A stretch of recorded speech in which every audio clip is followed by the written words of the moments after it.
Sophie Hardy and the Battle of the Myriad by M.R. Dale, narrated by Leona Hall. Chapter 32. Have I got news for you? Sophie wondered what was going to face her this time when she zoned back home. What had Mum done that would warrant such an urgent request from Lizzie, and for Nan to have to come around? She sat up on the bed. Clara still lay on the floor, but Lizzie wasn't in the room, so Sophie went into the living room. Immediately, Sophie saw Lizzie lying on the settee just staring at the ceiling. Then, as she looked at the settee where Mum would normally be, she saw her Nan sat on the chair watching television. "Finally!" her Nan exclaimed.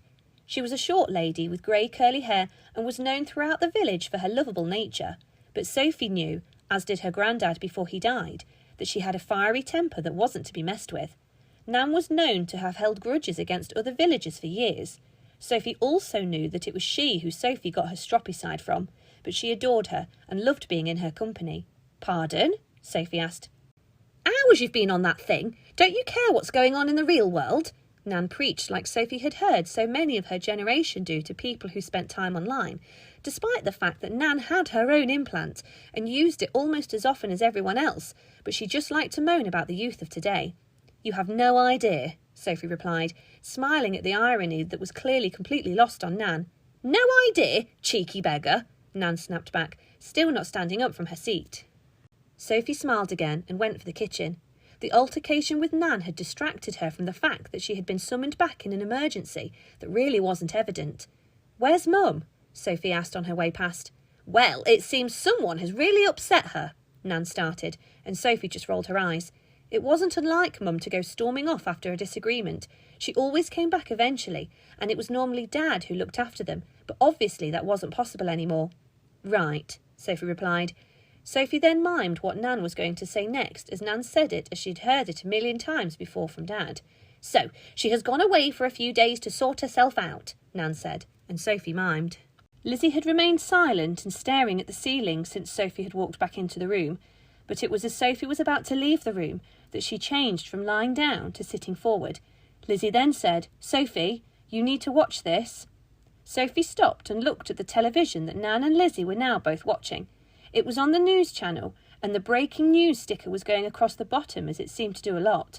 Continuing to read, Sophie tried to digest what was on the screen in front of her. Breaking news. Mythicals have returned. Alton King killed on the orders of Echidna, the mother of monsters. "What?" Sophie shouted at the television. She listened to what the newsreader was now saying. King was devoured by a kraken following a long battle against mythicals, where he and a group of innocent children were ambushed for simply wanting to talk about what happened last week. "That is not what happened," Sophie continued, open-mouthed. "King is now being held as a martyr for proving against all odds that mythical creatures still roam Earth and that they are as, if not even more, hostile than ever.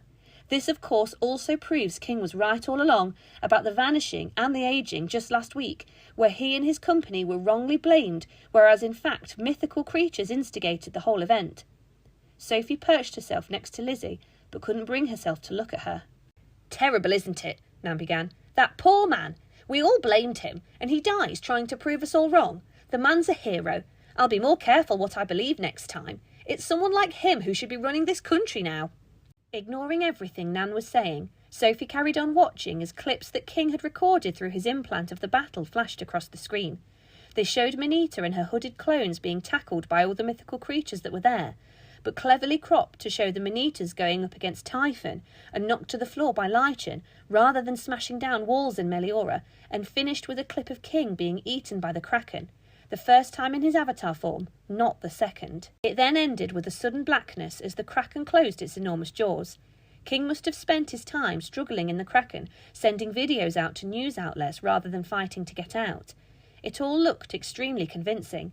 Sophie studied everything that had happened that day. The press conference, holding back Kingsley's messages, knowing that Sophie would disobey him and training up his one-girl army. He had started out with the intention of winning, but eventually it got to the stage where he would get what he wanted, come win or lose.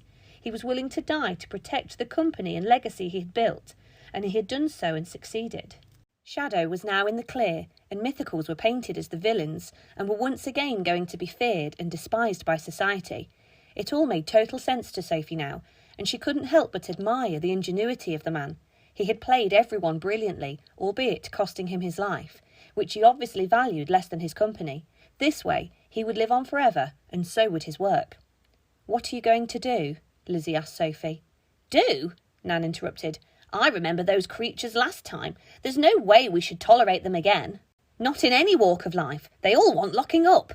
Sophie carried on ignoring her and started thinking. As she did so, a red dot appeared in the corner of her eye. Clicking on it, she saw it was a message that had been forwarded by Mum. "You'll need this," was all that Mum had typed. Clearly, she was still cross at Sophie for what she had said earlier. Sophie continued to read. It was a short message of only a few lines, but it brought an old worry that Sophie had forgotten about back to the forefront of her mind. It simply said, "Dear parents, school will reopen on Monday at 8:45. We look forward to seeing everyone back at Pinkleton Primary School.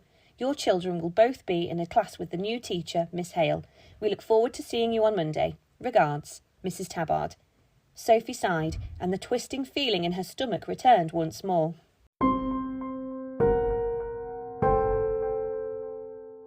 The Sophie Hardy saga was written and produced by M.R. Dale and narrated and produced by Leona Hall.